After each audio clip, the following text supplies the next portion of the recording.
Hello language learners! I talk a lot about learning languages like Spanish and French, mostly because that's the languages that I learn. However, I know that there are many people who like to learn less commonly learned languages, i.e. not languages that are like Spanish, French, German, Italian, things like that. So in this video, I want to talk a little bit more about learning languages that are less commonly learned and how to find them. While I have not put a lot of effort into learning a lot of less commonly learned languages, I am the queen of language learning resources, so I thought I could, help you guys out a little bit if you're having trouble finding what kind of resources to use that aren't Duolingo. In this case, I wanted to take a look at learning a little bit of Yiddish. And if you don't follow me on Instagram, you don't know, that's because I recently started looking at my genealogy, and it turns out I'm half Russian. Half of my family came over here from Russia in the beginning of the century. They spoke Yiddish natively, so I'm kind of sort of interested in Yiddish. So that's what I'm going to do in this video. I'm going to show you a potential method of accessing a less commonly learned language for free if possible, because we love free language learning resources if they suit us. I love accessible ones. And the resource that I'm going to be talking about in this video of Mango Languages, I can access it for free through my public library. So a lot of you probably can as well. Public library, your university, your job maybe, any kind of community that you might be a part of. Mango Languages does a lot of, networking connections with them. So it might be easy enough for you to find something like Yiddish available for free, and I want to share that with you. Here we have the homepage of Yiddish from Mango Languages. As you see, I haven't touched this at all. I'm interested in seeing what this looks like. I don't know any Yiddish. I have no experience with any like Eastern or Hebrew related languages, so I'm really interested to see what this looks like. Let's start with lesson 1. Sholem Aleichem. Aleichem Sholem. Was herzig. Baruch Hashem. Was macht ihr? Baruch Hashem gut. Ich heiss Blume.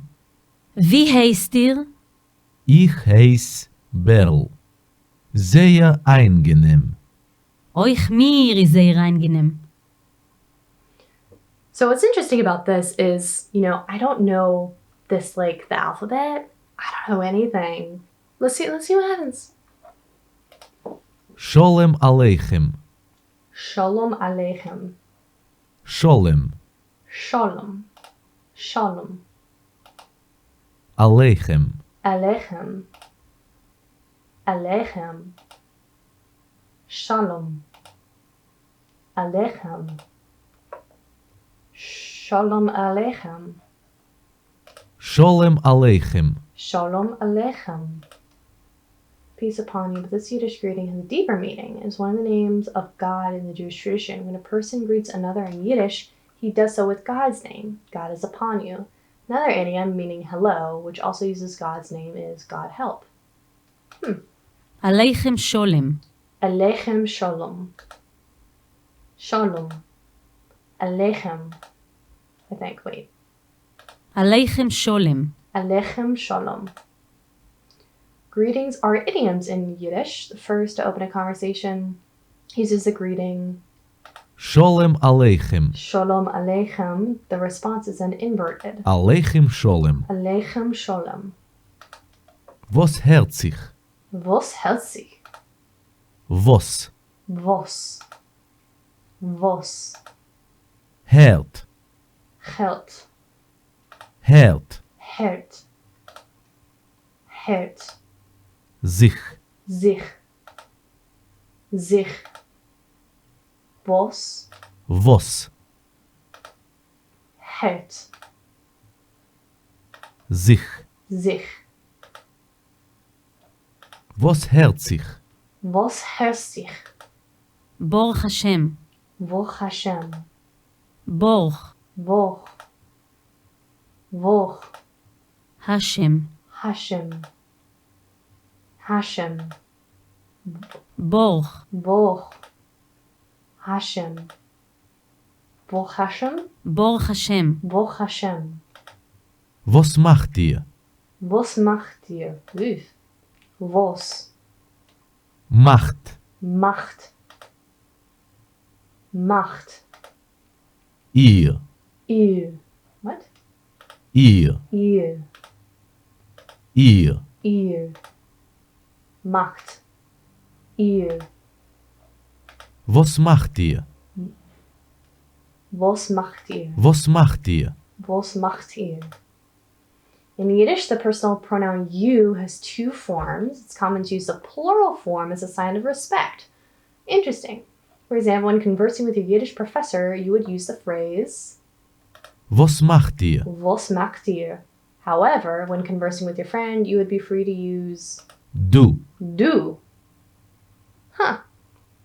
The question changes to Was machst machst du, du? Where du, du is one word with a verb. Okay. So, was macht ihr, was machst du, interesting. Wow. That was a really good lesson. Honestly, I haven't really had a whole lot of interest in learning Yiddish. Knowing me, I knew I would say that, a week ago, and then one day I would just really, really want to learn Yiddish. I knew it was going to happen. That's really interesting. Like, I love the cultural aspects in with the language. Instead of just learning how to say hello, you understand the cultural reason why the idiom is like that. That was a really simple first lesson, but the idea is that some languages are a lot more difficult to find. They're not all Spanish or French and that easy to find, and across a million different resources, sometimes they're a little bit more difficult. Not only did I want to share with you, the experience of learning a different language, a less common language, but I also wanted to share with you, some examples of resources that I found that offer a lot more languages than some of the more common ones. So I'm thinking resources like Mango Languages here, UTalk. UTalk has like over 140 languages, I think. So there's a lot of languages that UTalk offers. Off the top of my head, I want to say Glossica. I want to say Mondly. Duolingo is iffy. The issue with Duolingo is that while they have languages available, the trees aren't completed. So you may or may not get a whole lot of actual knowledge from Duolingo. But those are my, off the top of my head, resources that you might find less commonly learned languages. I want to say especially UTalk. I think UTalk is the resource that really just kills it in this area, that just has like a ridiculous, silly amount of languages available. I'll put links below in the description for my reviews on these different resources and a couple of videos. For example, I have a video where I walk through UTalk so you get an idea of what it is about. I'm really interested in, accessible language learning resources, and that also includes the amount of languages and the kinds of languages that are available. So less commonly learned languages like Yiddish. I mean, I'll admit that when I learned that my ancestors came from Russia, I was kind of excited to learn Russian, and then I found out that their native languages were Yiddish, which is not very commonly learned, and also I've never really heard it. Now that I got like a little taste of culture, ooh, that's interesting. I kind of like dig into it more. Welcome to the language learning lifestyle. You get one little taste of a language and all of a sudden you want to throw away everything, your job, your life, to just like learn languages all the time. But that is all I have for this video. In the comment section below, let me know what other resources do you like to use for less commonly learned languages. If you're interested in less commonly learned languages, anything that I haven't mentioned in this video, please share it. I would love to learn about other language learning resources and share it with you guys. My purpose is to just let you know that if your language isn't supported by Duolingo and Rosetta Stone, it doesn't mean you can't access it elsewhere. You just have to be aware of where to look. But that's all I have for this video. Remember, you can find me every other Monday at my blog at crashculture.com, every Wednesday and Sunday right here on YouTube, and in my Facebook group at crashculture.com/community. Have a wonderful day, and I will see you next time.